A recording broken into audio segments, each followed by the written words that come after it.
We're kicking this thing off by going on the record right now. Show us how it'll be when we hit the football for BJ. You get to start us off. Put your brain on this, yo. I got Georgia, Clemson, Michigan State. That's right. I'm back on that Michigan State train from a year ago. They were decimated by injuries.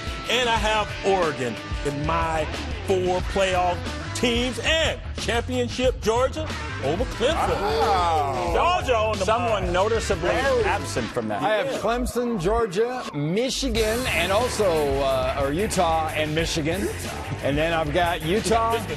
Yeah, I got Utah beating Georgia and Clemson beating Michigan and then Clemson beating Utah. All right. Look at that. You got some. Gentlemen, I'm more back to status quo. Clemson and Alabama will be there again. Oklahoma and Washington join the party. And I've got Alabama reclaiming their rightful title over Clemson. By the way, status quo means Rick has Washington in the playoff every week. no matter what, right?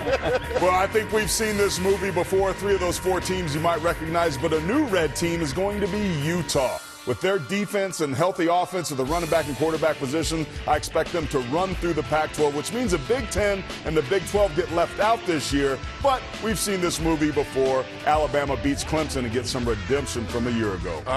Yes, and last year everyone but BJ had Alabama playing Clemson in the national title game. Only Randy correctly picked the Tigers to win it all. And even though you're going with it, would another meeting between those two be a good thing for the sport of college football, Rick? Well, I don't think you can hate the players, right? Here, these 2 teams have been absolutely at the top of their game. They have the best rosters. All you have to do is look at the NFL draft on an annual basis. They're harvested, if you will. They have the 2 best quarterbacks coming back. They've got an array of wide receivers. You can't get them out of them. They're the Pepsi and Coca-Cola if college football's colas, right? Ultimately, though, we need other players to the party. And hopefully, because the bar's so high, people will come and get them. This is how college football's kind of always been. I mean, you think back into the 60s and 70s and 80s, just go through the decades, it's always kind of been like this. Clemson, Alabama is fantastic. Those games are fantastic for college football. And they also give everyone sort of a measuring stick. You know, how many teams at the end of that national championship game were looking for that receiver combination that Clemson has right now? We got to get us a couple of those.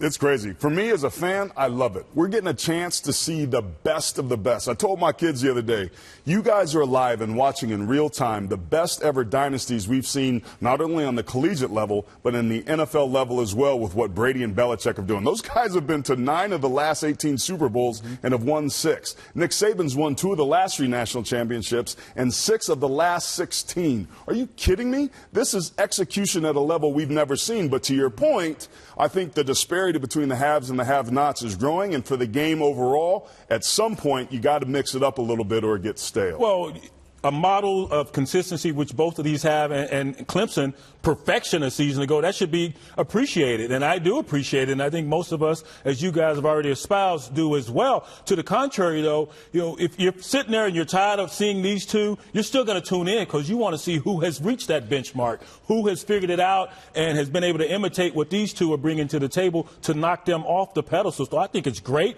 because it's going to boost viewership for those who may not ideally be college football fans. They definitely want to see someone knock these 2 off that mountaintop. It's when the UConn women's basketball team is in a bind and drops a game. More people are suddenly glued to it. So we'll see if Clemson can do 15-0 all over again or not. Give us a player to watch in week 1, Rick. I'm going to go Jalen Hurts. You talk about a guy with some spizzerinctum.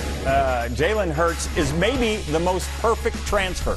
Even Alabama fans are pulling for him up until the playoffs. The guy's sensational. I'm expecting big things from him in Lincoln Riley's offense.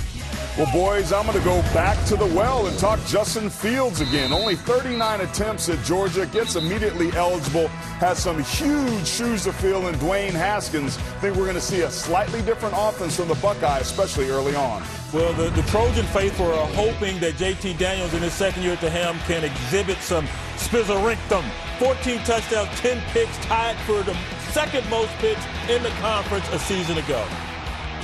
How about Jonathan Taylor? All he's done is run for about 4,100 yards in the last 2 years. Going into his junior year, he gets 2,000 again. He's got a shot to have over 6,000. Heisman, not likely without 2,500 plus. Ooh, wow.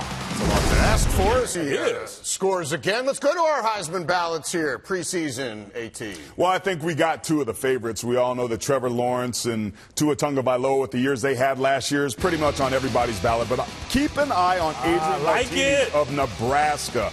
I saw what Scott Frost did with Mackenzie Milton in year 2 in his system. On 4,000 yards, 37 touchdowns. Expect similar numbers this year from Martinez. I like that. I'm the only one sitting here without T-Law, Trevor Lawrence on his ballot. I'm going to go with Tua Tagovailoa with all those wide receivers he has to throw to, that is. DeAndre Swift, he's an exceptional running back. And Sam Ehlinger.